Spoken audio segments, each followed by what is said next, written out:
give him your time and attention, then we will get started. Okay, thanks. So, I don't know how you want to work this camera thing. Talk away. We'll see how this goes. I'm excited to be here. I'm happy to come. And I always love talking about anything that's kind of wellness related. I've been studying this stuff for 30 years or so. And any time that I can somehow make a dent in somebody's sense of well-being, it's a day well spent. And so I'm excited to be here. The challenge that we have when Melissa asked me to come speak to you about mindfulness, I mean, and that might be a term that I don't know how familiar you are even with that term, but I teach 2 full semesters of essentially stress management. I did a whole semester called stress management and another whole semester called mind-body wellness. And so it's kind of hard to decide what's best to do in this 45 minutes that we have. The question that I would ask you guys, first of all, is, is stress even a big deal to you? I mean, some people's like, it's not. I don't notice that it's not. And it kind of depends on where you live, your kind of work, what you're dealing with on a day-to-day basis. I'm working with 2 ladies right now. One lives in North Ogden, the other lives in Salem. I do consulting kind of things. And they are essentially ready to explode. I mean, as far as their health and well-being is concerned, they're on, I'm going to explode next week if I don't do something about my stress. And so there are a whole bunch of nice tools that we could use. Mindfulness is one of them. Mindfulness is one tool of a whole tool chest of things that seem to work to bring us into a state of better health and well-being. When I say the word mindfulness, what comes to your mind? And what do you think about? What is mindful? What does it mean to be mindful? In your sense of the word. I kind of see it as sometimes getting out of your head, the busyness of things going ahead, and sitting where you're sitting, enjoying, watching the sunset, taking a big deep breath, and just enjoying your existence, and getting away from that trap that your mind can put you in sometimes. So, and that's terrific description of it. How do you do that when you're at 3 o'clock in the afternoon at your work? That's the question that, I mean, it's easy to go, oh, I'm going to look out and watch the sunset. It's harder to have that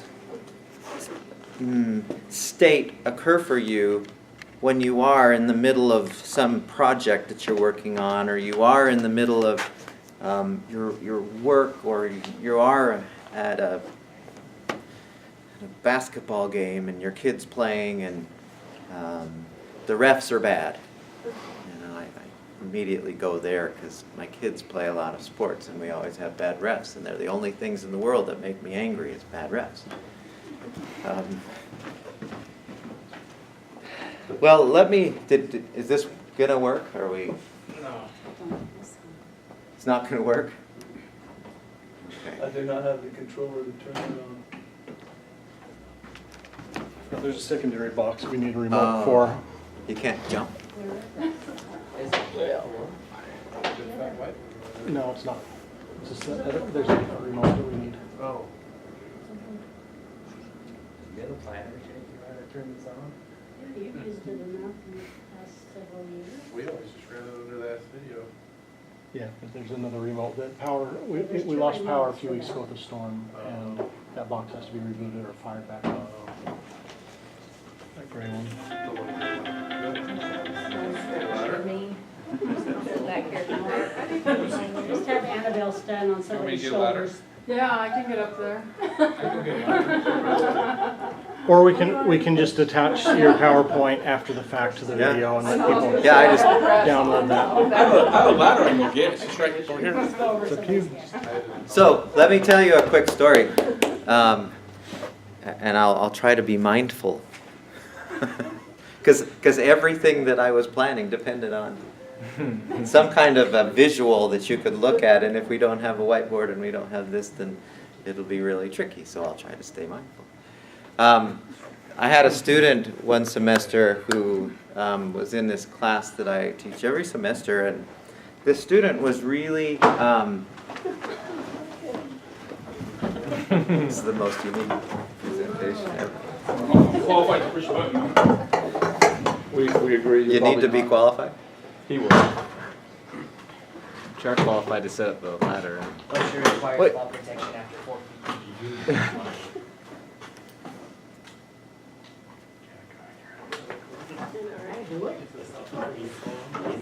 Don't go too far with that ladder, I might Hopefully it'll work. Gotta go try this video. We don't have to- That box doesn't have to be set to something, no wrong. Hope not.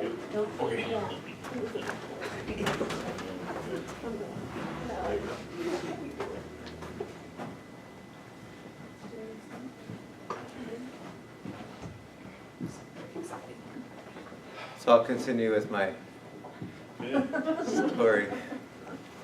So I was getting ready for a class that was coming up in about 10 minutes, and there was a young guy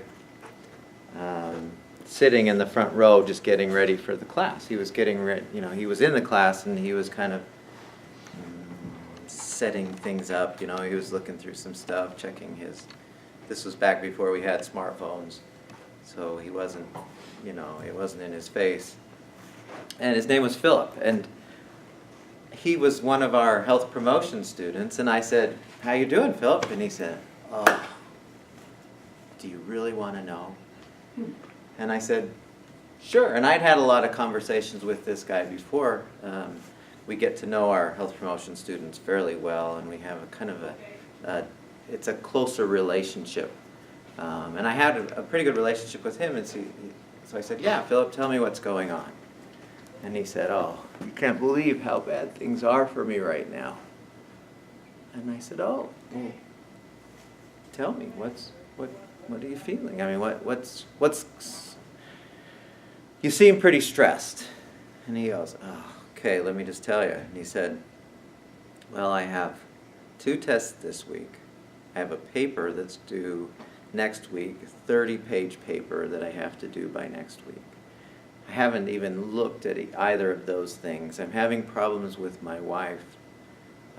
And he was a business guy, and what he did was he would flip houses. He would buy them, work on them, sell them. He was trying to get into that profession, and he was just starting out. And he said, "This guy who I'm working with, the guy who I'm trying to start this business with, he's suing me right now."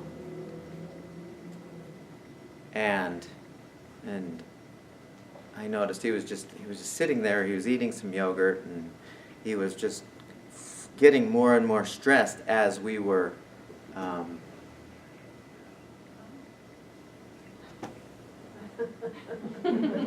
could do that, couldn't I? He was getting more and more stressed at just talking about it. I could see him just getting more and more anxious. And he'd been in the stress management class, and so he knew the tools that we played with in the class. And he said, what do you think I should do?" And I looked at him, and he was sitting about here, and I said, "Do you really want to know what I think you should do?" And he goes, "Yeah, Doc, tell me, what do you think I should do?" And I looked at him and I said, "I think you should enjoy your yogurt." And he looked at me with the weirdest look, like, "That's it?" And I said, "Yeah, that's it." And that's the right answer. And by the end of this presentation, I think you'll understand why that is the right answer, and what you said about being able to get out of your head. I don't know that that's possible to get out of your head, but we can still try to go there, and I'll show you how. Because you hear people all the time say, just stay in the moment, right? Why would they say that? What is the value of staying in the moment?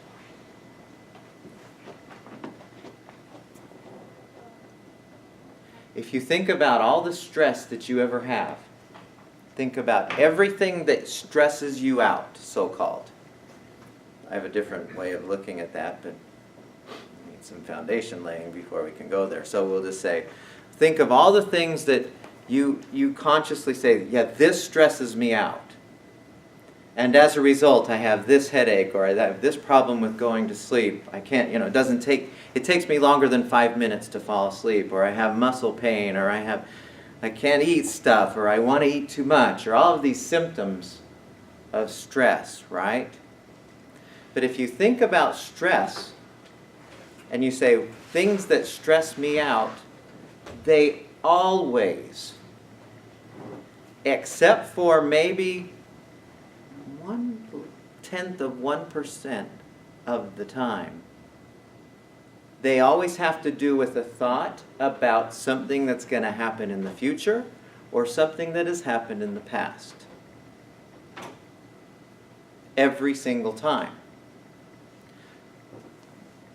When somebody called me up, I was doing this interview with this lady in Canada, and she said, we were doing this thing for a magazine, and she said, what do you think is the biggest misconception that people have about stress? In other words, what of all the things that you know about stress, what is it that people have gotten wrong about stress? And I said, that's an easy answer. I don't know if since we're not doing this, we can have lights back on. I don't know if that's useful for you. The lights work.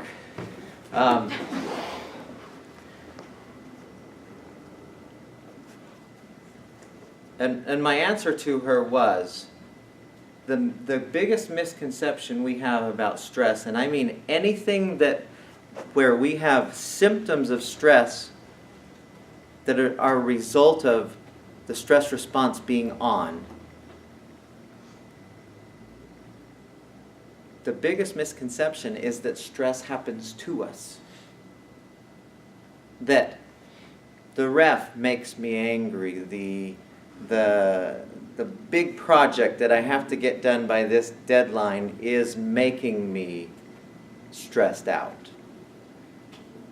The heat is, of course, it's warm, but being stressed out about it is a choice that we make. Every single time. There isn't anything I can think of where you don't have a thought about something before you're stressed out about it. Some kind of a perception about something before you get stressed out about it. Stephen Covey said, if you think the problem is outside of you, that thought is the problem. See, we think stress keeps happening to us. It's her, it's them, it's this, it's that. If that were the case, we would be doomed. Why do you think that is? If it were outside of us causing us to be stressed, why would we be doomed if that were true? Think about that. You have no control over anything. And so, you've been in traffic jams before, you've been late before, and you've sometimes been mad, stressed, upset, frustrated, and sometimes you've been, oh, no big deal. So it's not the traffic jam. It's not the project that needs to be due at this time. It's not your kids, teenagers. It's how we process it. It's how we think about it every single time. And so what we do with that is we start thinking, okay, if I'm the cause of all of my stress, which seems like, man, that's horrible news. I'm the cause? I'm making myself stressed? If that's the truth, what can you do with that? That you couldn't do if all stress is happening to you. What can you do with that? You can choose how you respond. Yeah, you can take control. If you get it that stress is an internal event that you're creating by the way you're thinking, then you can do something about it. Now, we spend a whole semester on there's ways to prevent stress and there's ways to turn it off. All the prevention side has to do with how we think about it, how we interpret things. You know, you could choose to be grateful instead of angry. If you choose gratitude, are you going to be stressed out about things? If you choose, no, this should not be happening this way, that thought precedes, the physiology of the stress response follows that thought. But if you think, oh, there's nothing I can do about this, it's out of my control, the fact that I'm going 5 miles an hour on a freeway, I should be going 80. On the way to Brigham City.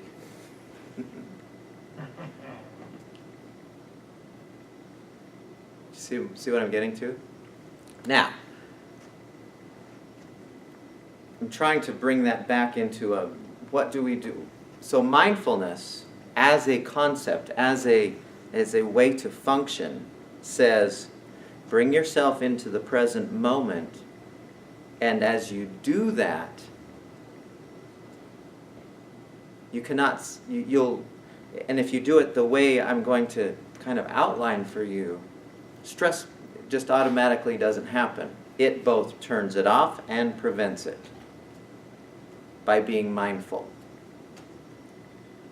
And this is where I really need my slideshow. It's right behind you. It is up? No, Stressed off. So, it's not. Which one do you want to open up? let's see. The jump drive. That's what's open. The bottom thing there? Yeah, that one.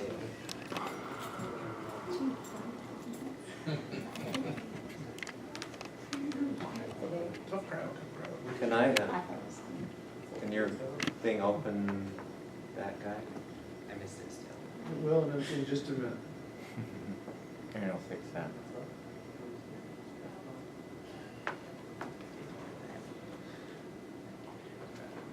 Nobody look.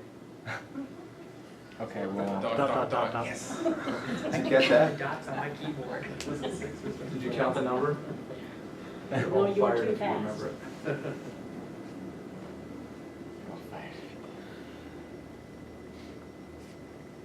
It's gonna take me a minute, I'll get Okay. the program on for you and then we'll start. So you hear people say the solution is get in the now. You hear people say, get in the now, man, get in the now, get in the present moment. The problem is they don't tell you how.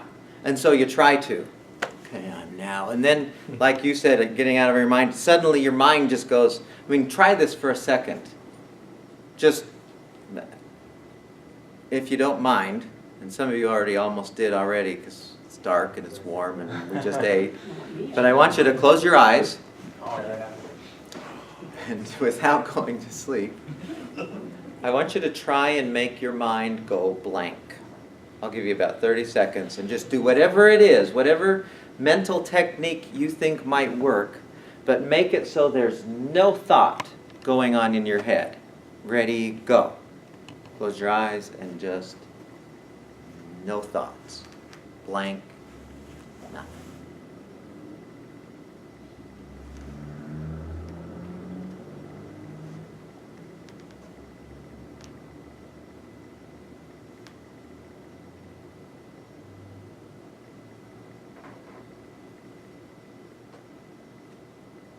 Okay, that's long enough.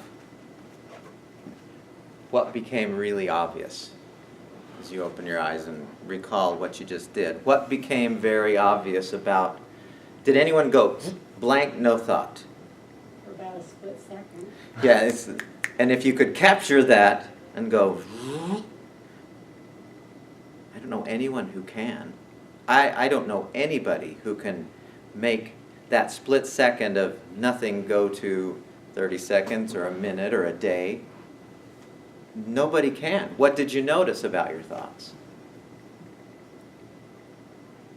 What did they do? Just start racing. About what?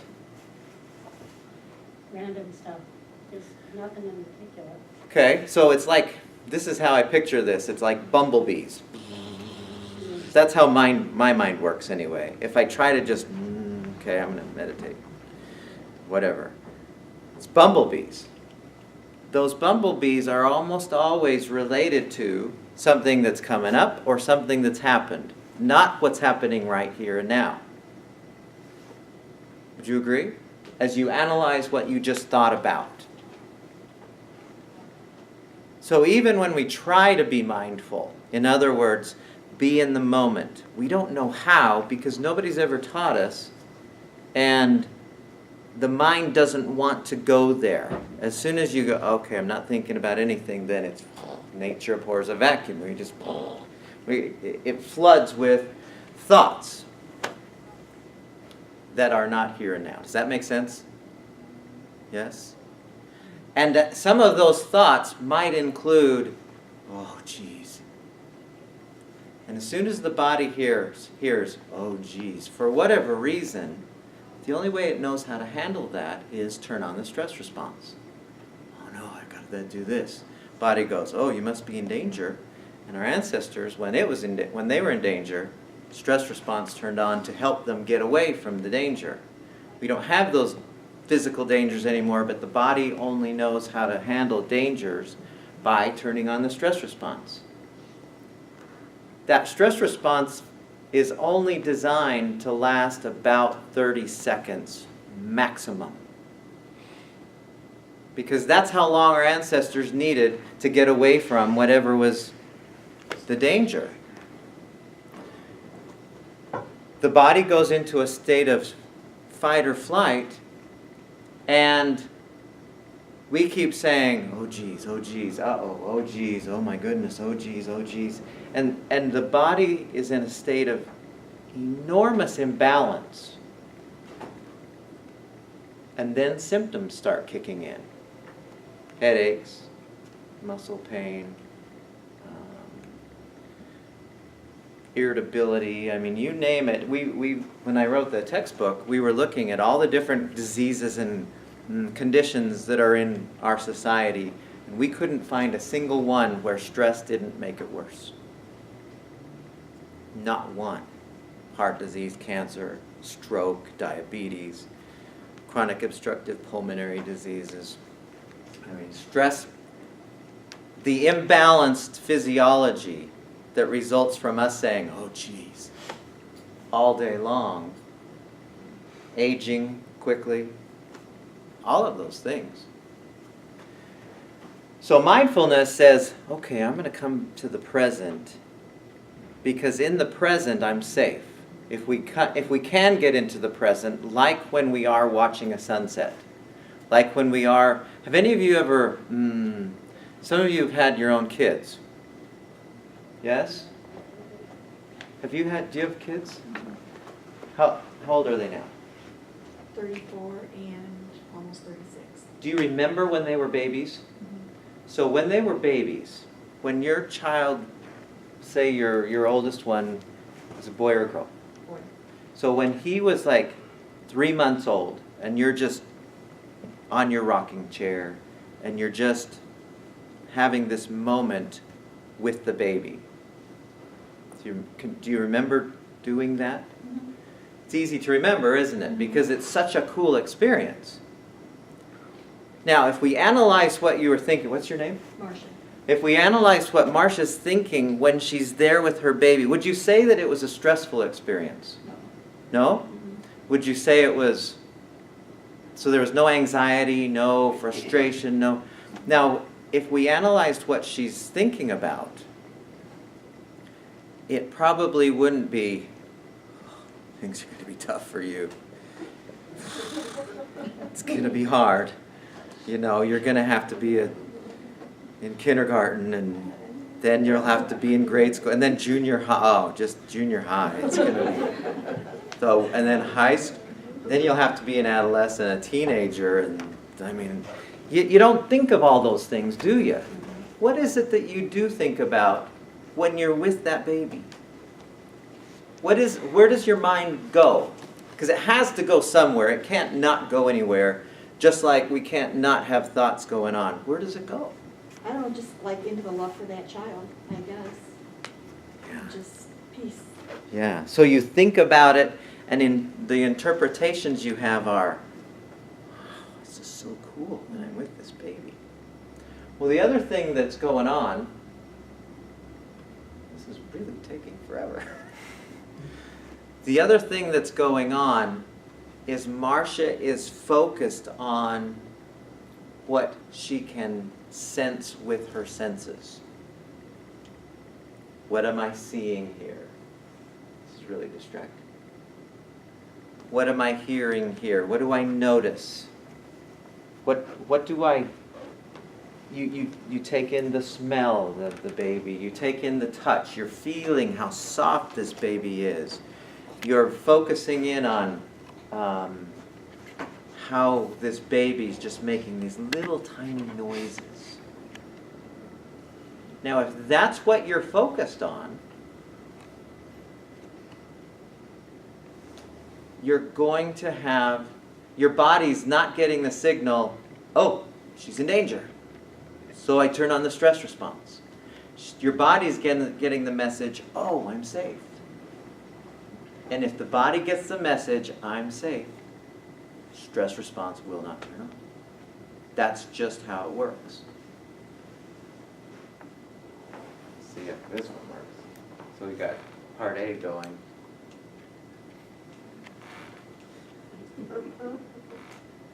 Okay, so how do I shoot forward a whole bunch? Which one's the, go to the next slide button? Oh, I really messed it up. No, that's me. Oh, you're doing that? Not this stuff. Okay, go back to the second slide.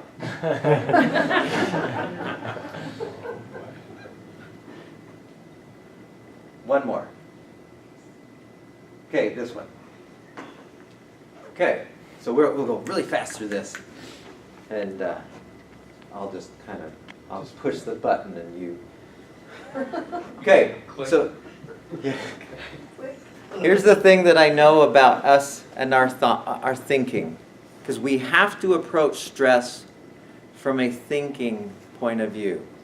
We can do all the good things like meditate and do yoga and exercise and all of those things that help turn off the stress. But if we want to prevent it, it has to come from our thinking.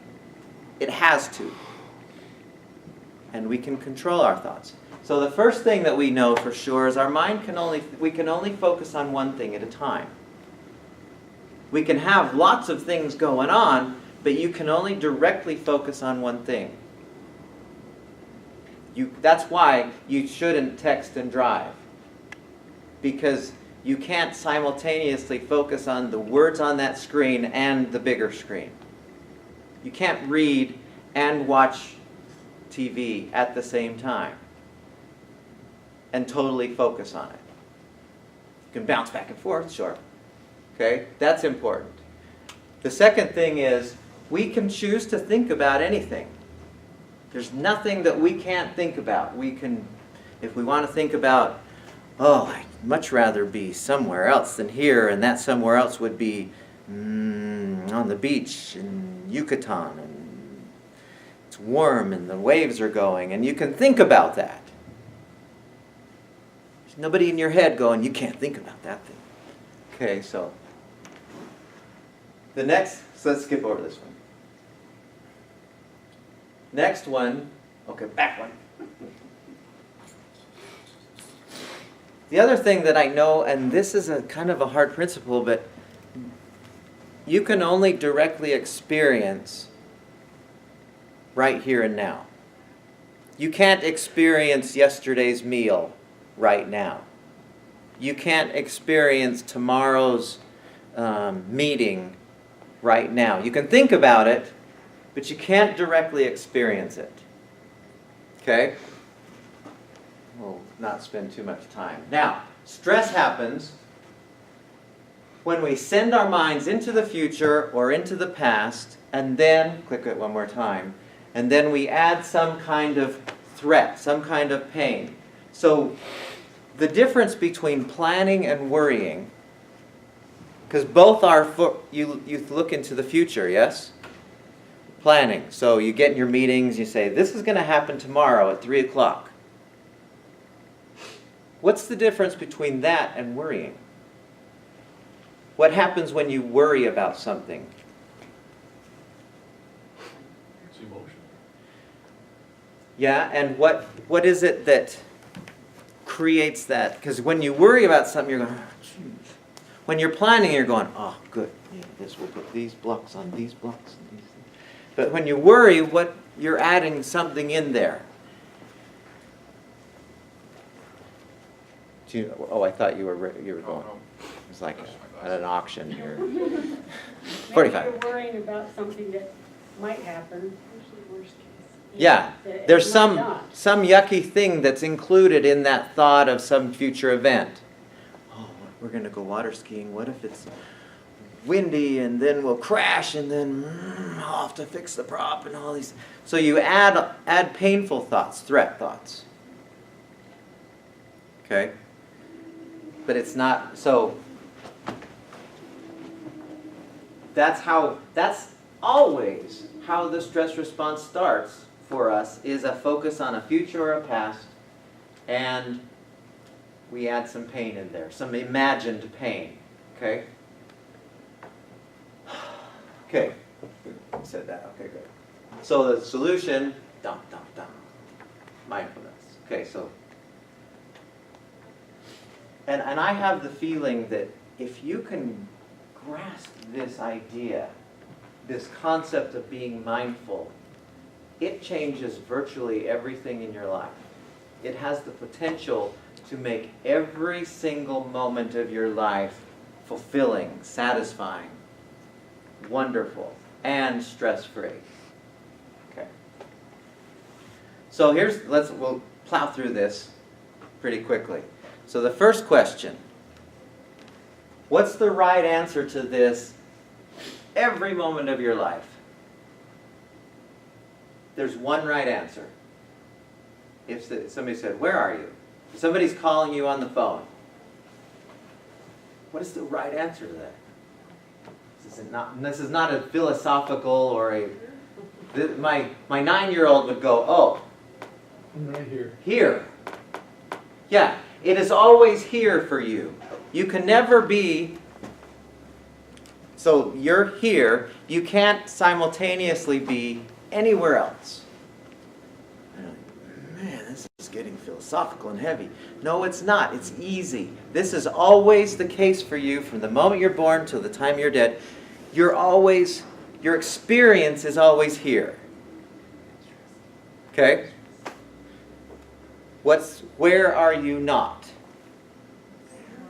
What? There. Anywhere else.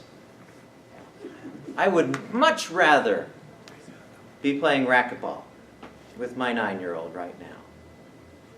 But I'm not there. I'm here. Okay? All right. Next one. Go ahead. The right answer to this is not on it. What's the correct answer to where are you always? If your location is always here, what is the right answer for when you always are? No. It has to be now. I don't know anybody who can live in their own future. I mean, wouldn't that be great?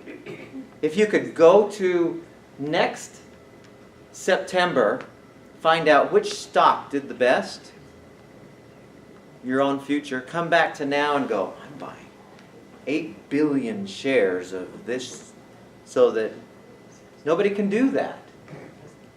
You can't go and eat your dinner last night again now. It's always now for you. It's never your own past, you're never in your own future. Okay.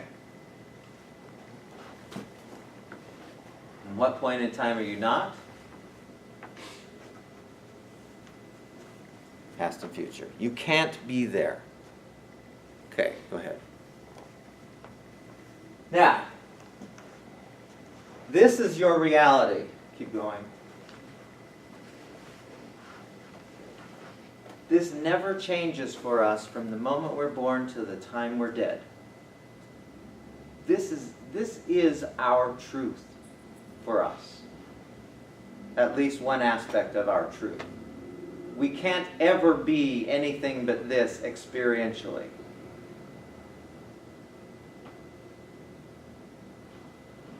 Okay? All right. Now, I contend that if you can get to here and now, if you can get into your experience, there's no stress. How come?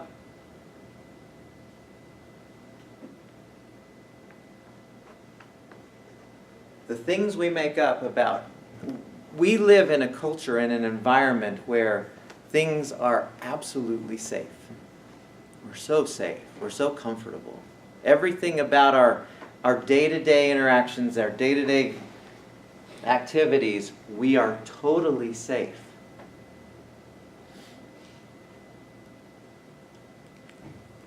I had a friend who was telling me about, we were talking about the cars and what they're doing to cars now. And he said, not only do they have, you know how you have your seat warmers in your cars, your bum warmers? Now they have bum coolers. Some of you might have one of those, where it's too hot, I'm going to push a button and I get cooler.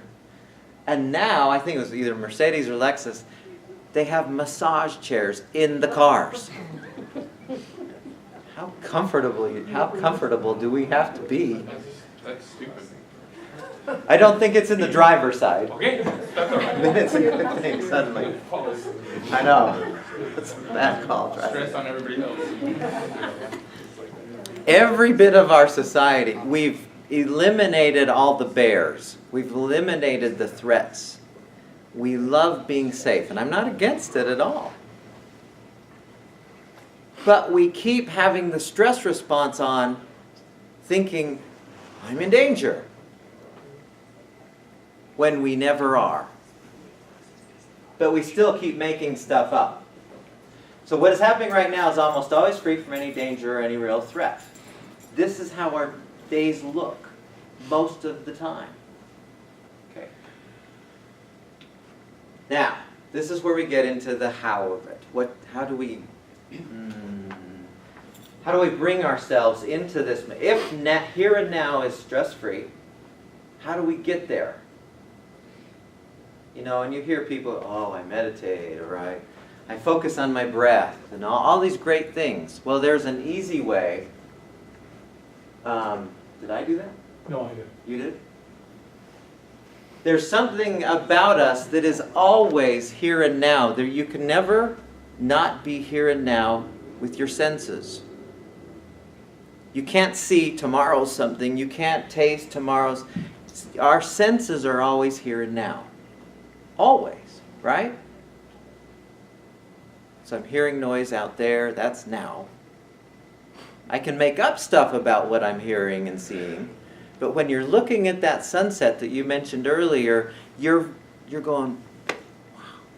Right? It's here and now. When you get to here and now with Marcia's baby, you're going, oh, this is great.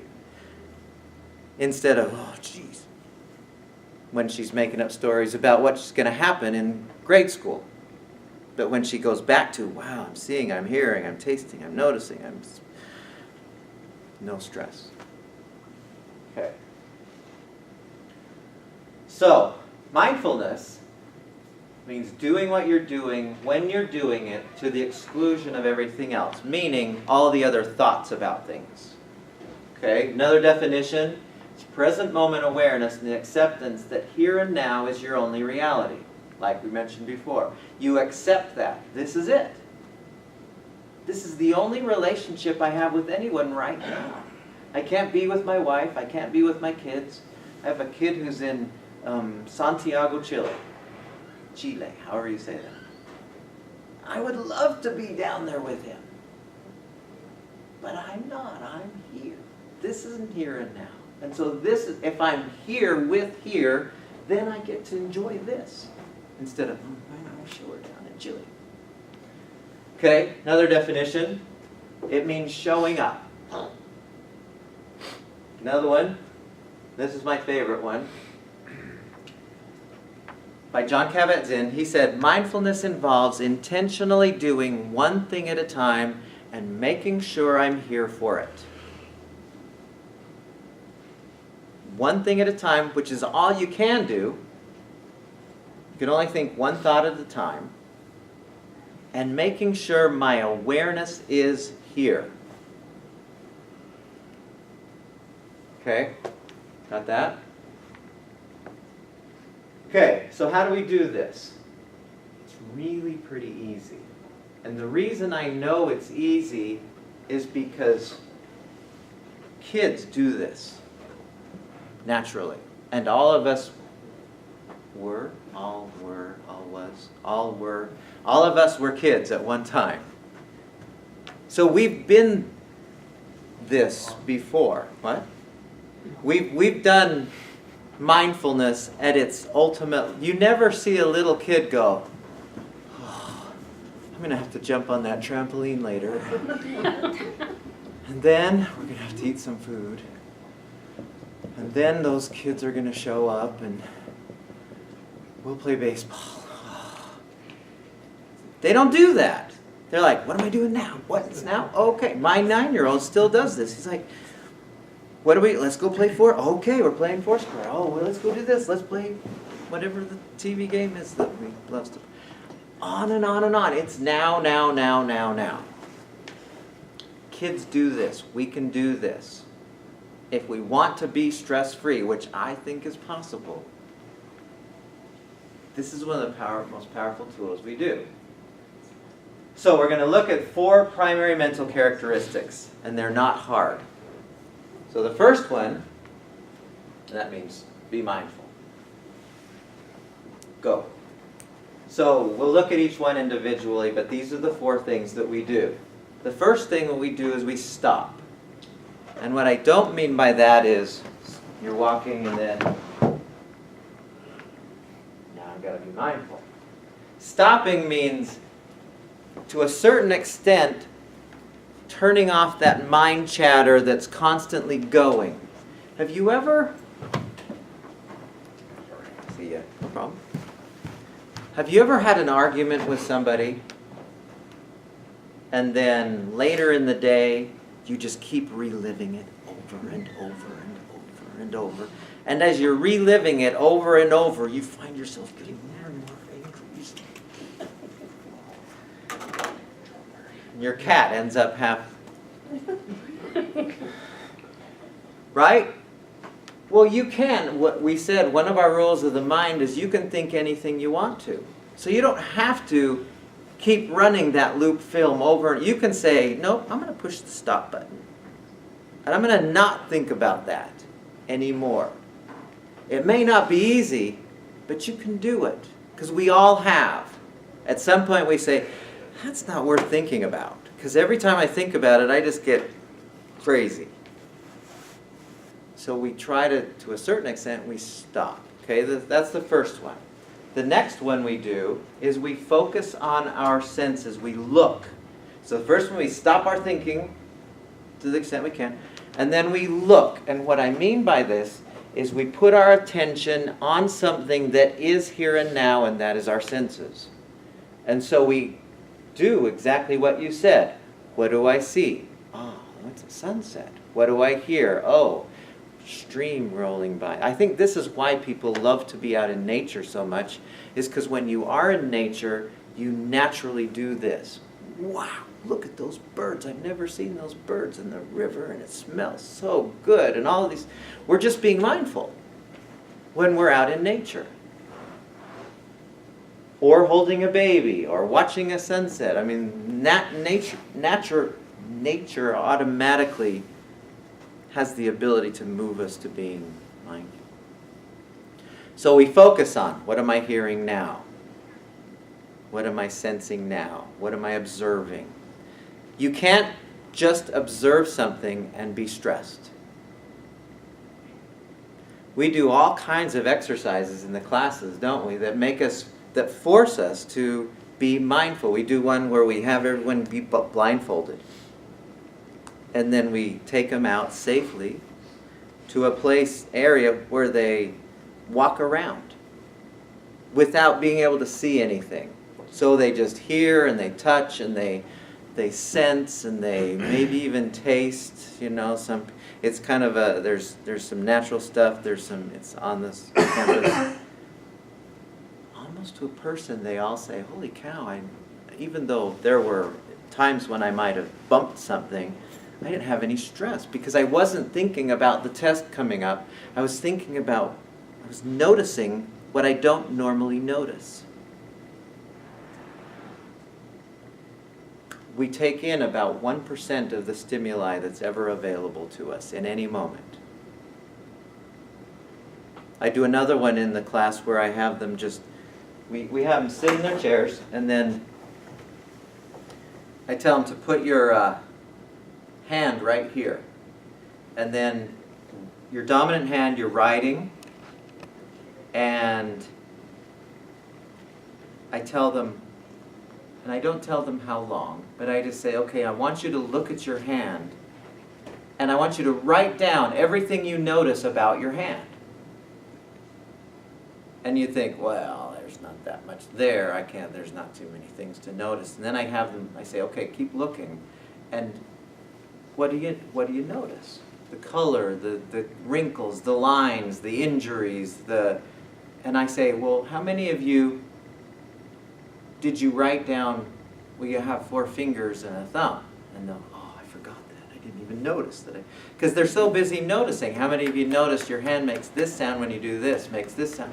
Now you might think, well, that's a stupid thing. Why would I want to think about that?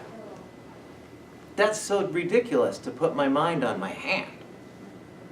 In my mind, it's more stupid to make up stuff about what's not happening and get stressed. That's stupid. We hear I think it was Jesus who said, except ye become as a little child, ye can in no wise enter the kingdom of heaven. And I think that partly, I don't know all the meanings for that, but in one respect, that meant if you want to be happy, become like the little child. And the little child is just showing up going, wow, what's next? What's next? What's cool about this? What do I notice about this? He's not going, oh man, I got that thing tomorrow. And I got it. What's the number one social fear in this country? What do people are more afraid of than anything else according to a lot of surveys? Public speaking. Public speaking, right? Have you ever seen anyone get hurt public speaking? Nobody ever does. Closest I ever saw was George Bush. Do you remember that? He was in Saudi Arabia or somewhere in the Middle East, and somebody hucked a shoe at him, right? And what did he do? Boom! Shoe flew by him, and then he went back to speaking some more.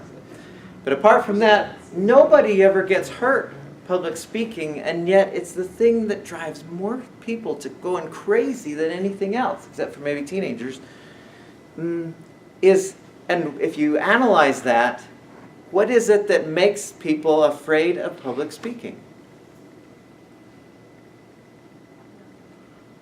Embarrassment or rejection. Somebody's going to think stuff about me. Now, do you have any idea? Can I possibly know what all of you are thinking without you saying, well, you need a haircut, or you need a nose job, or you need to wear cuter clothes, or what? Without me asking you, I cannot possibly know what you're thinking about. So what that tells me is we make it all up, all of these rejection thoughts. Oh, somebody was yawning, so somebody walked out. He really didn't like what I was saying. Somebody was in here for a minute and she left, so I can't know that.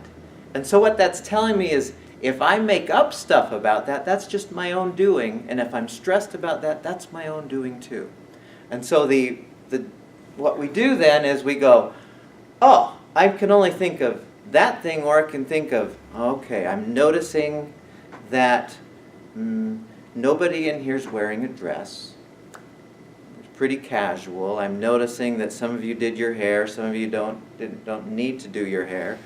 Some of us, things that, no judgment. I'm just noticing. Now, if I'm just noticing those things, am I going to get stressed? No. Now you think, well, that's dumb. Why would I do that? It's better than the stress thought about making stuff up. Okay? Does that make sense? So we stop, we look. In other words, we tune into our senses. We say, I'm observing. Okay, keep going. Our senses are always in the present. Okay. And then we say, I'm noticing. The third thing we do is we accept.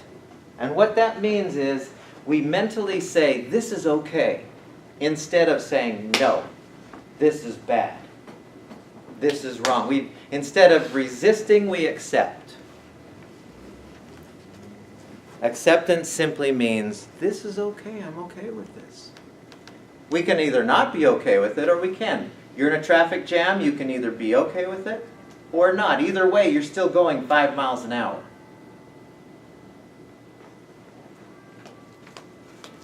We'll get to the last one and then we'll be done with this, because I know you guys have more important things. So the last thing is we savor. And what this means is, like what Marcia did with her child. You show up, you notice it, and then you go, my gosh, this is great. And as you do that, it becomes greater. The sunset that you're looking at. Wow. The most common emotion that follows savoring is gratitude. You go, this is pretty great that I have a car to be in this traffic jam. This is pretty great that I have a job. This is pretty great that I have teenagers. This is pretty great that I have roads to drive on. If that's our predominant thought, we ain't going to get stressed. Stress cannot happen in the presence of gratitude. It can't happen in the presence of acceptance. It can't happen in the presence of allowing and observing. It cannot happen. Stress only happens when we say, uh-oh, no. And we don't have to have that thought. Okay, let me take you to one quick quote to end this.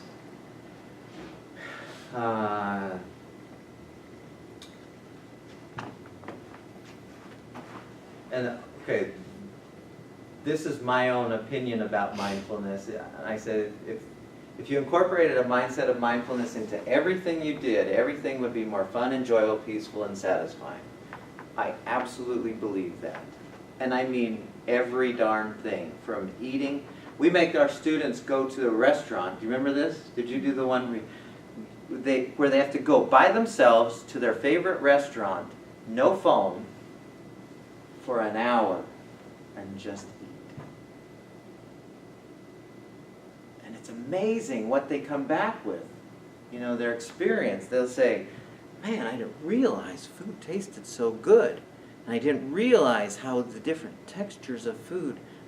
Because we're so busy eating unconsciously, nonstop. And the other thing that they always say, almost to a person, is, I ate less. Because I recognized I was satisfied. Someday I'm going to make a mindfulness diet. I'm sure I'll make $1 billion. Unless somebody already has. So let's go to the Thoreau said this. Let's go to the next one. Okay, go to the next one. Go to the next one. Okay, so this is my favorite quote, and just let this sink in, because this is by Alan Watts.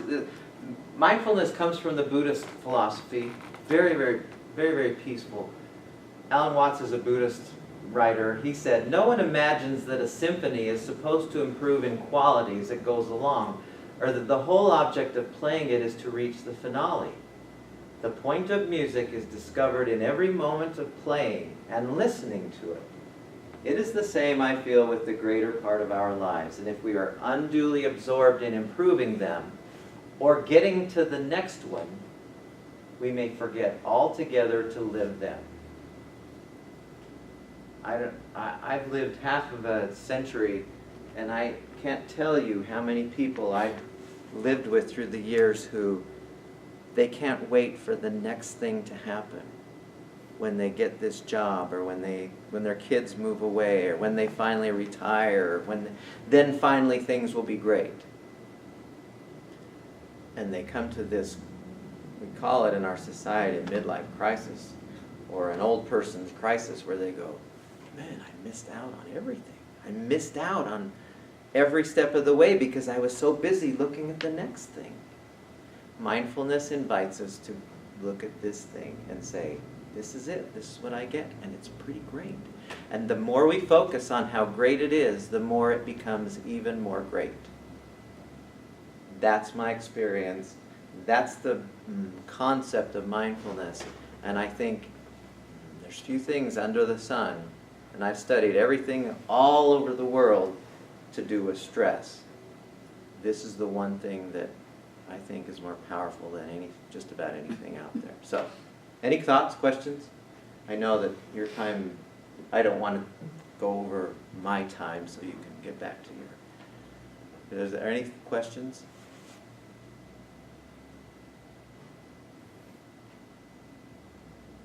Well, there you are. Okay. We're all Thanks. living in the moment right now. Good job. Very good. Well, thank you very much. It's been my pleasure playing with you guys this afternoon, and good luck.